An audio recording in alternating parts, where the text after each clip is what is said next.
Meantime, as economic data deteriorates, and we'll see those numbers today, the stock market is substantially off of its March lows, and the Nasdaq is now flat year to date. Joining us to discuss the disconnect, what's happening here with the reopening of America, and what might be forever changed is Peter Orszag. He is the CEO of financial advisory firm Lazard. And it's great to see you this morning, Peter. Thanks for joining us.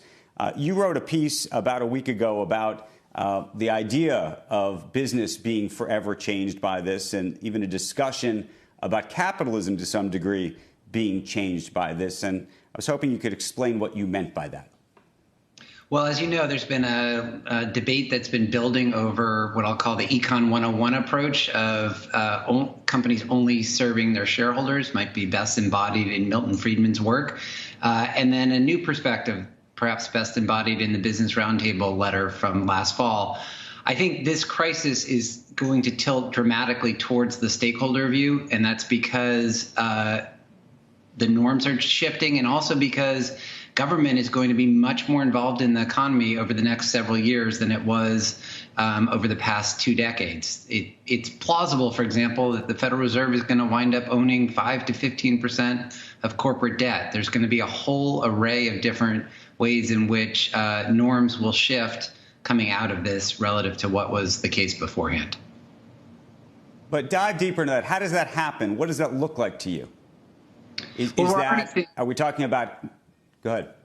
I was going to say, we're already seeing the front end of it. So we have Secretary Mnuchin calling on companies to hand back loans or government subsidies that they were legally entitled to, even though perhaps there's an objection to whether they should be receiving it, and they are returning them in large state. That is much different than the famous dictum from Judge Learned Hand that, whatever the law is, grab as much as you can, and that which is basically the Econ 101 perspective. So we're already seeing the front end of that, and that's because in crises like these, just like in wars and other dramatic events, what's acceptable behavior changes. It's not surprising. Right.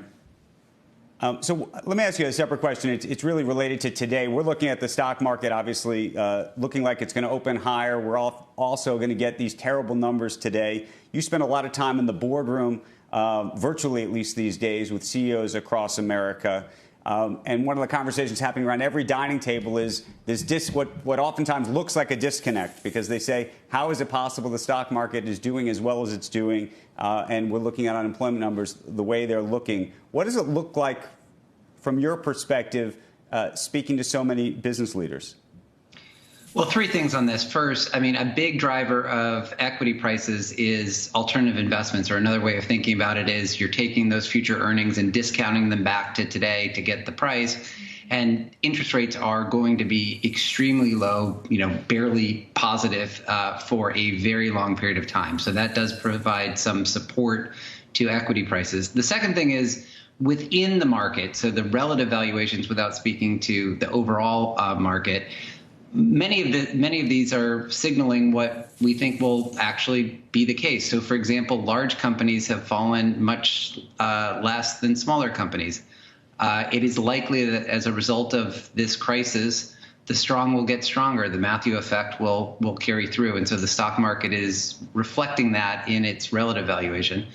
But then the final piece, which is, I think, the core of your question, is what about those earnings going out into the future? And are we being overly optimistic?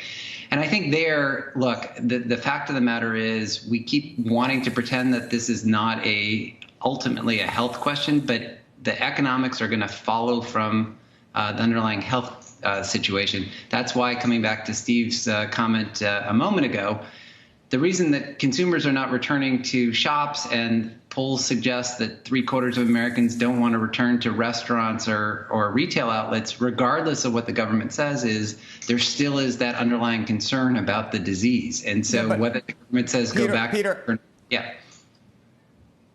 I'm a relatively risk-averse person. We were talking about this in the last hour. And so I agree, or at least I've been of the view that the health will lead this, meaning testing, all of these other steps will lead this and lead us back to some semblance of normalcy, especially given some of the polling data we've seen about people's reticence to go back and start shopping again. However, you look at people's actions, and you might start to think to yourself that maybe we as a country are a lot more or a lot less risk averse than maybe I individually might be, that maybe we have a greater appetite for that risk or a willingness to accept that risk. And I wonder whether that's what's really in the market here. I don't think so. I mean, possibly, and I agree with you that there's a lot of variation, but I think one of the things we've got to be doing at this point is now thinking about this as a 6 to 12 month issue instead of just assuming that it's mission accomplished.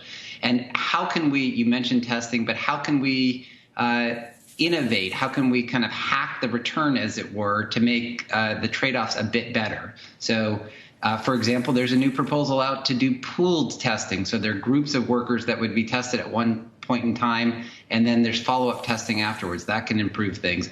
We have not had the debate over whether social distancing should be segmented by different parts of the population. So there's a research suggesting that the economic cost is half of what it would be with broad social distancing if older people have different approaches to social distancing. These are the questions we need to be addressing in order to get back to economic growth.